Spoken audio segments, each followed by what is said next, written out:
Oke. Halo, Assalamualaikum warahmatullahi wabarakatuh. Selamat sore sahabat Primaya. Berjumpa lagi di Primaya Talk pada kesempatan kali ini. Oke, bersama saya dengan Bidan Cindy. Dan kini saya tidak sendiri. Saya ditemani oleh dokter yang sangat luar biasa, yaitu Dokter Johannes SPN, dokter spesialis saraf di Primaya Hospital Bekasi Utara. Halo dokter. Ya, halo Mbak, selamat sore. Selamat sore. Dokter, apa kabar dok? Kabar baik, kabar Baik, sehat. sehat ya dok ya. Ya, Oke, dokter, sore ini kita mau diskusi, mau sharing-sharing santai ya dok ya, mengenai tema yang sangat menarik nih dok, yaitu tentang nyeri punggung. Yuk tanya dokter ya dok ya. siap. Oke, sebelum mulai aku izin membacakan profil dari dokter Johan dulu ya dok ya. Oke, silakan Mbak. Oke, Dokter Johannes SPN menempuh pendidikan dokter spesialis di Universitas Samratulangi pada tahun 2022.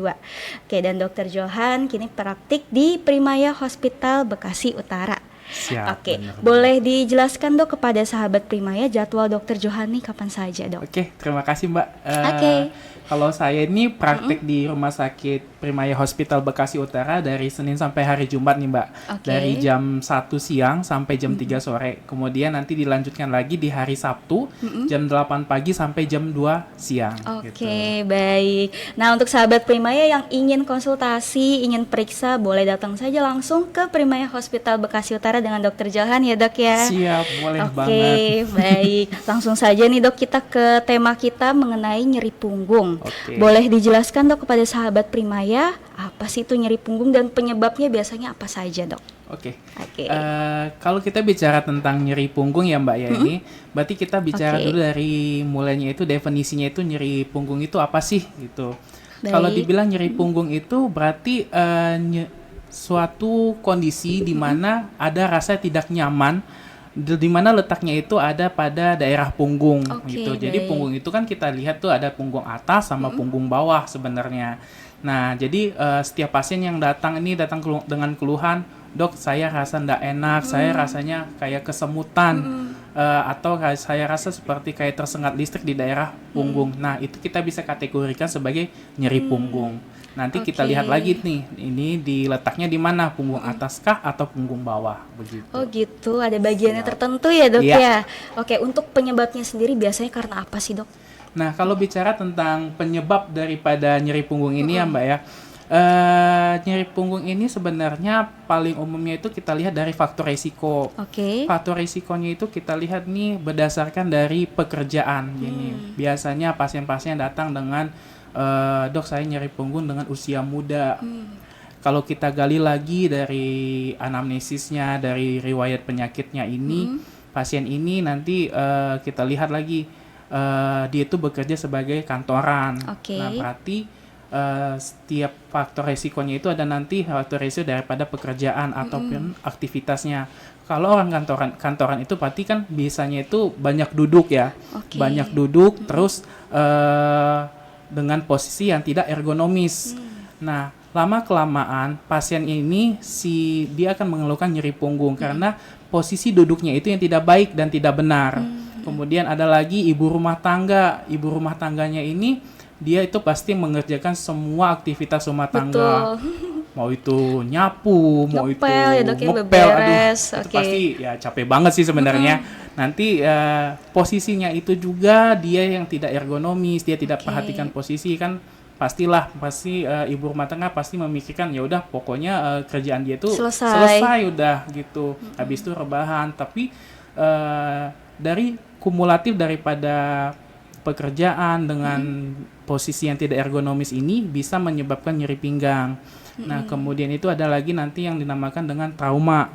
Oke. Trauma ataupun cedera pada tulang belakang itu bisa menyebabkan nyeri. Baik itu jatuh pada saat lalu lintas, bawa motor itu jatuh bisa menyebabkan nyeri punggung juga.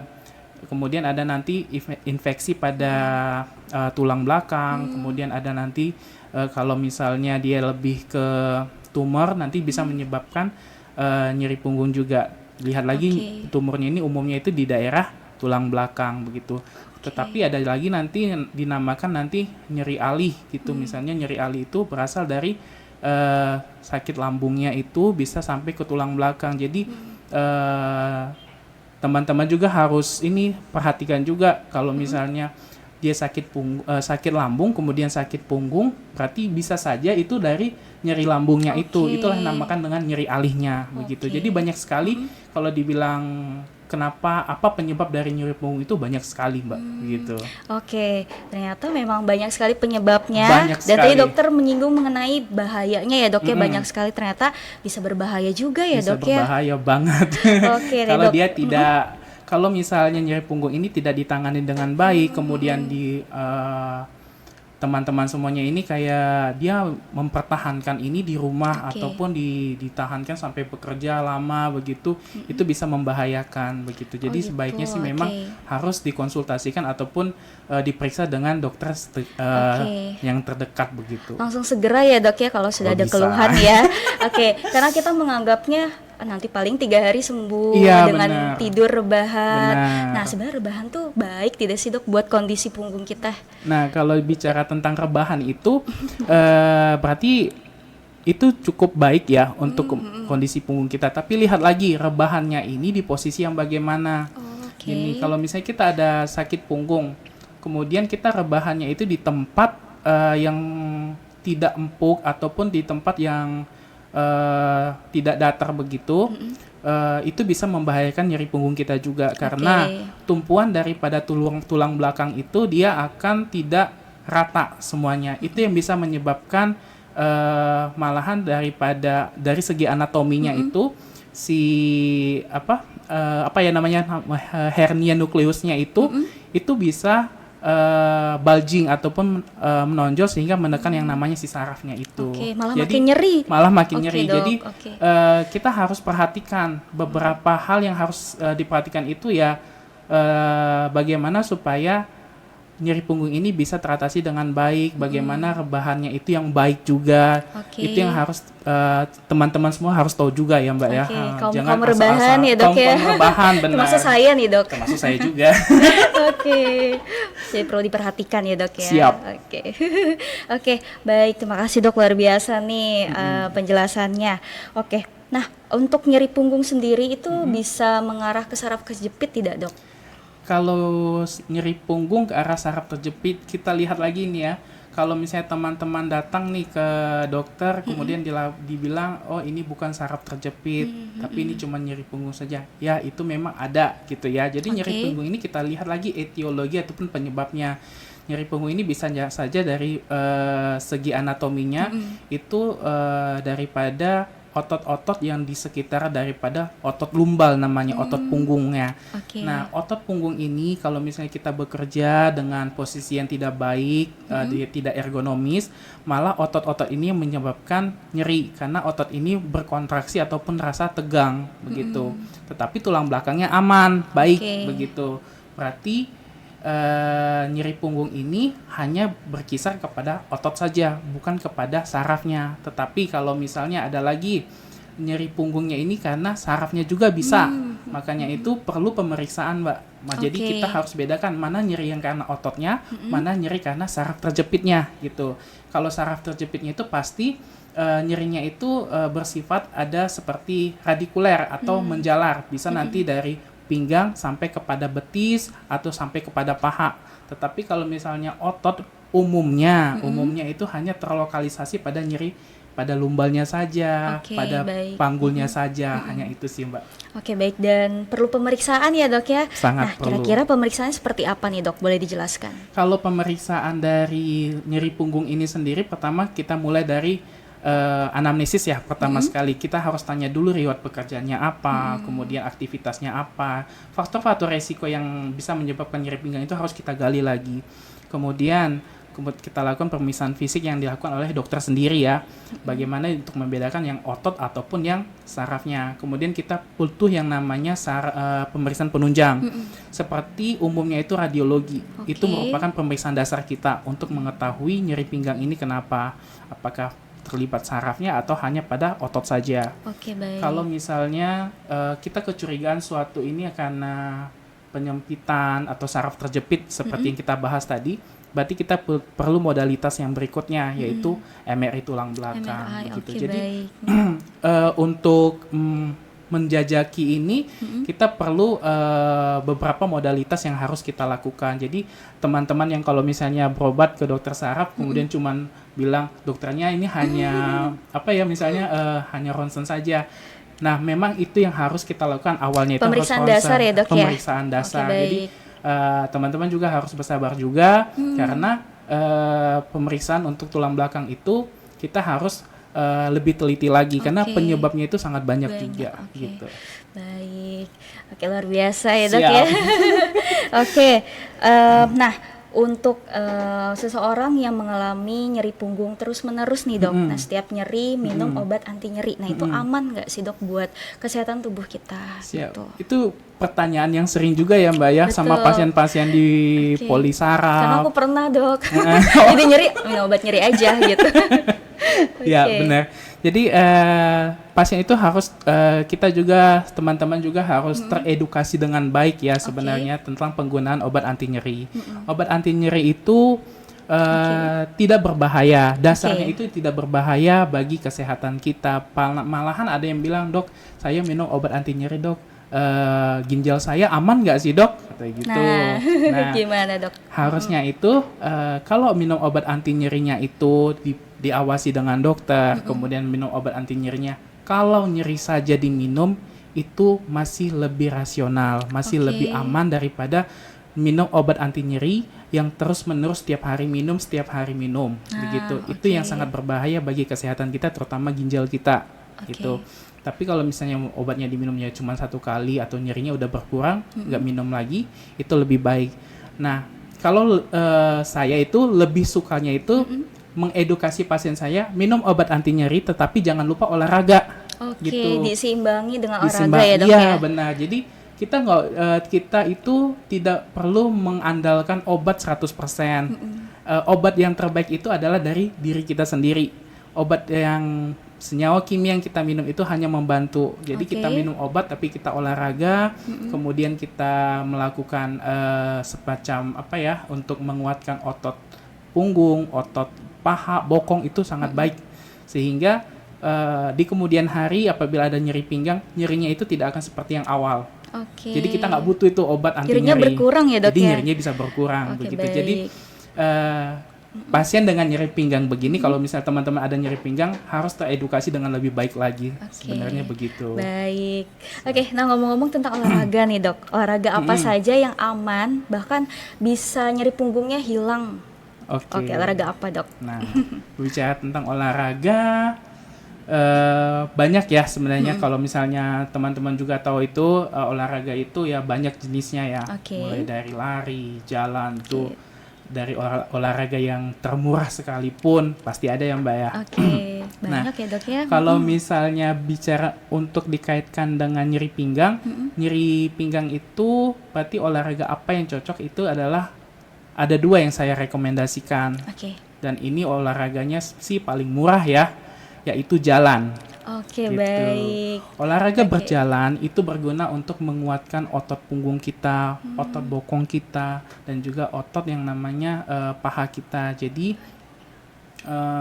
pasien dengan nyeri pinggang ataupun kita sendiri juga yang tidak ada nyeri pinggang, dengan adanya kita olahraga jalan itu sangat membantu untuk mencegah malahan untuk nyeri pinggang. Jadi tapi konsepnya itu apabila kita yang tidak terbiasa dengan olahraga ya, misalnya dia hanya kaum rebahan seperti saya gitu misalnya. Sama saya juga Dok. Kemudian kita suruh olahraga jalan, jangan langsung sampai 10.000 langkah. Oke. Itu malah mencederai yang namanya ototnya. Jadi Bertahap sebaiknya ya, Dok, ya? bertahap gitu. Jadi seperti kalau misalnya 10.000 ya, biasanya 10.000 langkah itu 1 jam ya kira-kira ya dengan jalan santai. Ya minimal 15 menit dulu, bertahap nanti 2-3 hari setengah jam, baru bertahap lagi nanti ya 7.500 kah, baru oke. nanti 10.000 langkah. Jadi olahraga itu intinya itu untuk menyehatkan, bukan untuk menciderai otot. Betul, senyamannya ya Dok ya. Senyaman mungkin. Kalau memang ternyata ngos-ngosan, lelah, ya udah udah, berhenti aja gitu ya benar. Dok ya. haus ya minum, tapi jangan sampai banyak juga karena itu mengganggu juga dalam proses Oke, olahraga. baik. Kemudian olahraga yang kedua itu yang saya anjurkan itu adalah berenang. Berenang. Begitu. Oke. Berenang itu sangat efektif bagi pasien-pasien dengan nyeri pinggang. Karena dengan berenang itu seperti yang saya bilang tadi itu untuk menguatkan otot lumbal kita, otot punggung kita, otot bokong kita. Itu yang paling penting pada pasien-pasien dengan nyeri pinggangnya. Makanya kalau Oke. kita lihat ya orang-orang nyeri pinggang ini kenapa kok pakai korset gitu ya Mbak ya? Oke. Korset itu kan seperti penyangga gitu ya di tulang belakang. Karena otot pinggang atau otot lumbal mereka itu udah mulai melemah. Nah, sedangkan yang kita harapkan otot pinggang atau otot lumbal ini kan kuat ya untuk menopang tulang punggung kita, tulang belakang kita. Sehingga kalau misalnya kita olahraga, kita berenang, kita jalan, berarti massa otot itu tambah dan kekuatan otot itu bertambah. Jadi kita nggak perlu lagi tuh korset gitu. Oke, baik. Jadi harus mulai dari diri sendiri juga. Oke. Begitu. Saya juga baru tahu ya dok ya. Siap. Wah, luar biasa. Jadi jangan nunggu ada keluhan dulu ya dok Iya, untuk benar. berolahraga. Olahraganya Benar. murah nih, lari dan Lari. berenang ya Iya. dok ya. Oke, siap. Oke, untuk pertanyaan selanjutnya nih dok, perlu tidak dilakukan fisioterapi untuk dengan keluhan nyeri punggung ini dok? Siap. Oke. Fisioterapi. Nah, nanti kalau fisioterapi kita bicara tentang pengobatan berarti ya Mbak ya. Betul, Kalau oke. pengobatan itu berarti ada dua jenis ya.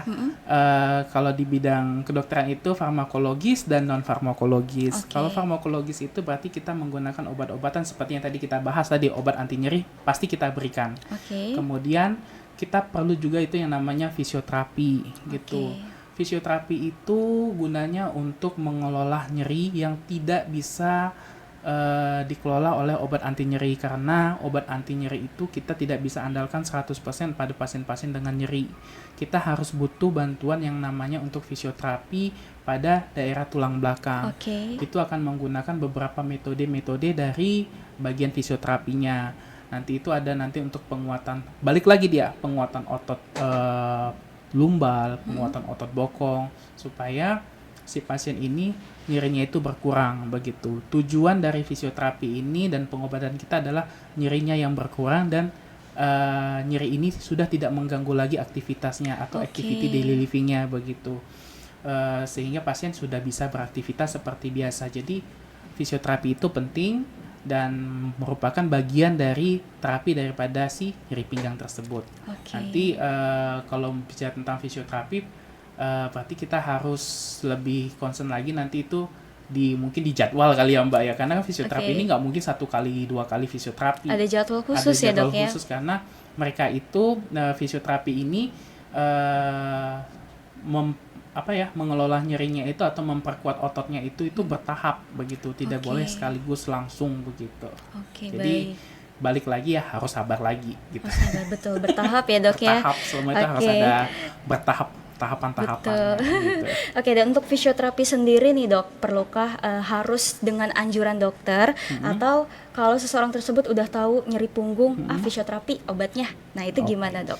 Nah, baiknya sih pertamanya itu konsultasi dulu. Oke. Konsultasi dulu ke dokternya karena ada bagian-bagian yang tidak perlu nyeri pinggang ini kita tidak perlu lagi fisioterapi begitu. Karena dengan obat anti nyeri, maka tadi kita bikin kayak step ladder-nya itu obat anti nyeri dulu. Kalau obat anti nyerinya sudah dengan obat anti nyeri tulang belakangnya itu sudah perbaikan, pasien sudah goal target kita itu udah tercapai nyerinya, berarti kita tidak usah fisioterapi lagi gitu. baik. Tapi kalau misalnya nyeri pinggangnya masih ada, kemudian pasien masih merasa kurang enak untuk aktivitas, berarti kita bisa gunakan lagi modalitas yang satu lagi, fisioterapi. Gitu. Baik, bertahap ya dok, mulai dari Pasti, pengobatan dulu, Iya.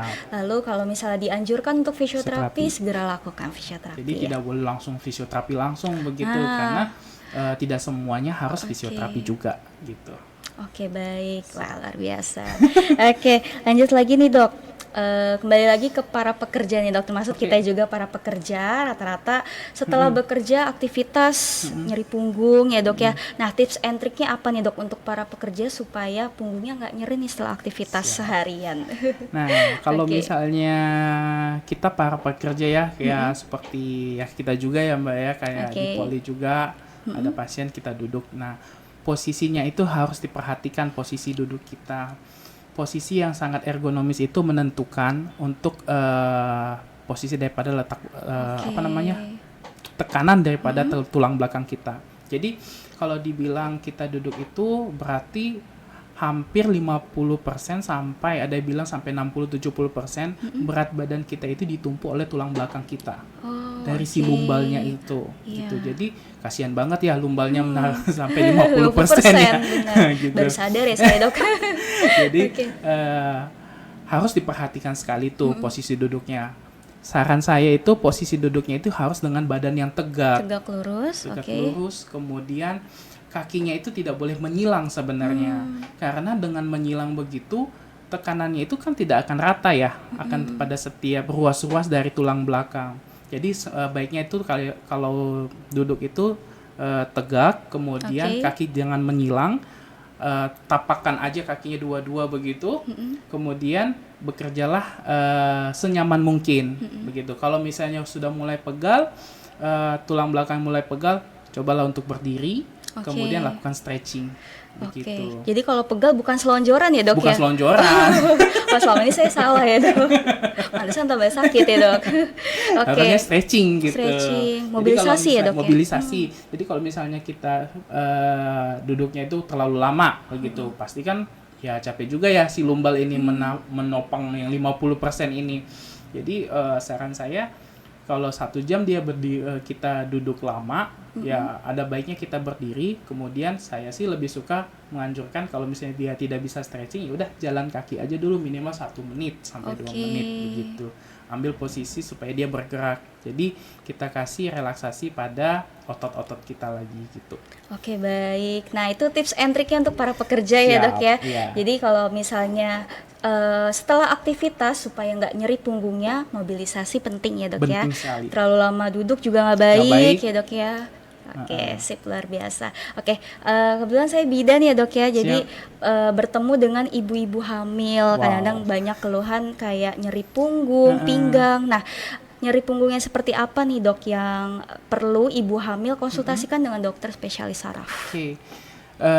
Memang benar ya kalau misalnya Oke. ibu hamil itu pasti akan nyeri pinggang ya. Betul, rata-rata Karena ya, Dok ya. iya, apalagi Oke. dengan usia kandungannya sudah mencapai Semester 3 ya, Dok ya, tiga. sudah mau lahiran. Iya, karena bebannya juga banyak ya, Mbak ya. Betul Jadi banget. karena si janin sudah mulai berkembang, kita tahu janin itu berkembang dia akan menekan yang namanya isi rongga perut juga ya, Mbak ya, Oke. termasuk tulang belakang gitu. Pasti si ibu akan merasa kesakitan. Nah, kalau misalnya si ini perlu untuk ke dokter, hal-hal apa saja nih yang perlu memang ini ke dokter atau tidak? Betul. Sebenarnya kalau misalnya kita bicara hal-hal apa saja yang perlu dikonsulkan ke dokternya, kita lihat lagi apakah nyeri punggungnya ini sudah mengganggu aktivitasnya si ibu. Begitu. Kalau misalnya si ibunya sampai cuman hanya duduk doang atau cuman hanya tidur-tiduran saja, berarti ini udah nggak benar. Oke, mengganggu Ini aktivitas sudah ya, Dok mengganggu ya. aktivitas, berarti harus segera dikonsulkan ke dokter karena butuh yang namanya apakah intervensi nyerinya, apakah untuk pemakaian obat atau fisioterapi bagaimana nanti tergantung dari pemeriksaan dari si dokternya. Nah, kemudian kalau misalnya nyeri punggungnya ini sudah mengganggu nyerinya ini sampai menjalar sampai ke kaki, sampai ke telapak kaki, itu perlu konsultasi ke dokternya. Nah, ataupun sampai menyebabkan kelemahan anggota gerak. Nah, itu yang paling sangat penting untuk dikonsulkan lagi ke dokternya. Jadi, tapi kalau nyeri pinggangnya ibunya masih bisa aktivitas seperti biasa, masih oke ya, Dok oke, ya. olahraga jalannya masih oke, ya silahkan lanjutkan saja, tidak apa-apa Oke. karena setelah melahirkan dia akan melahirkan, ya udah selesai, nyeri pinggangnya akan Oke. terselesaikan juga Bawaan begitu. hamil ya, Bawaan Dok. hamil. Bawa beban berat ya selama 9 bulan. Betul, Oke. kasihan ibu hamil. Betul. Jadi untuk ibu hamil sahabat Primaya, kalau misalnya nyeri punggung, pinggang, dirasa nggak nyaman banget ya dok Iya, ya, benar. aktivitas sehari-hari terganggu, boleh langsung saja konsultasi dengan dokter spesialis saraf ya dok ya. Siap, boleh. Oke baik. Nah, apakah nyeri punggung yang susah hilang mempengaruhi postur tubuh nih dok?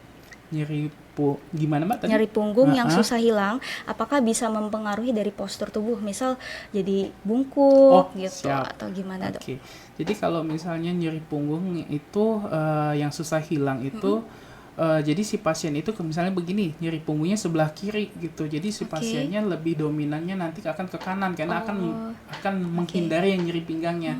Lama kelamaan itu dari segi anatomi ya, tulang punggung dia itu akan berubah bentuk. Oke. Tapi itu dari prosesnya lama gitu ya, makanya itu nyeri punggung yang kronis begitu. Nanti terbentuk nyerinya tulang belakangnya itu mengarah ke kanan atau ke kiri, atau yang kita bilang dengan skoliosis begitu. Nyeri punggung, jadi nyerinya ini bisa akan mempengaruhi daripada anatomi daripada si tulang belakang itu. Oke. Jadi makanya saran saya kalau misalnya pasien dengan nyeri punggung itu wajib harus seaktif mungkin gitu. Jangan sampai menghindari yang sebelah kiri atau sebelah kanan. Posisi duduk itu seperti yang tadi saya bilang tetap harus diperhatikan karena untuk mencegah yang namanya kerusakan daripada anatominya si tulang belakang ini. Oke Gitu. baik, dan ternyata bisa ya, Bisa. tapi lama jangka waktunya Jangka ya waktu dok ya. lama. Oke, bukan jadi bukan kalau misalnya kita cuma satu kali begini bakal miring, enggak. wah gitu. langsung nih gitu ya. Langsung ya. Karena kan orang berpikir kan, oh ini nggak boleh. Memang sih nggak boleh, cuman Oke. prosesnya itu ya proses kronis namanya. Oke, dan itu udah tahap kronis ya dok Tahap ya. kronis, gitu. Oke, dan untuk sahabat Primaya, kalau misalnya memang sudah mengalami keluhan nyeri punggung, langsung saja ya dok ya. Iya, baiknya sih Konsultasi begitu. untuk pemeriksaan dasar Iya. ya dok ya, dikasih Benar, obat, benar fisioterapi sekali. dan sebagainya. Oke, dokter tidak terasa ya dok ya. Iya. Oke, dokter boleh kasih kesimpulan, kasih Oke. tips and trick untuk sahabat Siap. Primaya, kira-kira supaya nggak nyeri punggung, atau kalau yang sudah nyeri punggung seperti apa nih dok? Harus seperti apa? Oke, silakan. Jadi sahabat-sahabat Primaya, jadi saya Dr. Johannes mengedukasi semua sahabat-sahabat Primaya apabila sahabat-sahabat Primaya itu mengalami yang namanya nyeri punggung, Oke. aktiflah seaktif mungkin, jangan pernah menghindari rasa nyeri. Begitu. Kalau memang ada rasa nyeri, silahkan konsultasikan ke dokter Oke. dan periksakan diri ke dokter. Nah, kemudian dan saran saya baiknya lakukan olahraga seperti Oke. jalan ataupun berenang. Berenang. Jalan dan juga olahraga itu jangan langsung kepada titik capeknya begitu. Oke. Ambil Dipaksakan ya, Dok, iya, ya? ambil senyaman mungkin karena kita tujuan berolahraga adalah untuk sehat bukan untuk Menyehatkan. sakit. Betul. Jadi begitu. Jadi Oke. hidup dengan nyeri, dengan sahabat-sahabat Primaya dengan nyeri pinggang, hiduplah dengan nyeri itu tidak menyusahkan, tetapi hidup dengan nyeri itu kita membuat sehat. Jadi pain is love. Oke, wah luar biasa, keren sekali nih dok. Pain is love ya dok Siap. ya. Oke, terima kasih dokter, penjelasannya luar biasa, Siap. keren banget, bermanfaat banget buat aku dan untuk sahabat Primaya pastinya. Semoga kita bisa ngobrol-ngobrol lagi, Ya, diskusi semoga. santai lagi ya dok ya. Oke, dan terima kasih untuk sahabat Primaya yang sudah menonton. Semoga kita bisa bertemu lagi di Primaya Talk selanjutnya. Oke, terima kasih. Terima kasih. Selamat sore. Baik. Oke.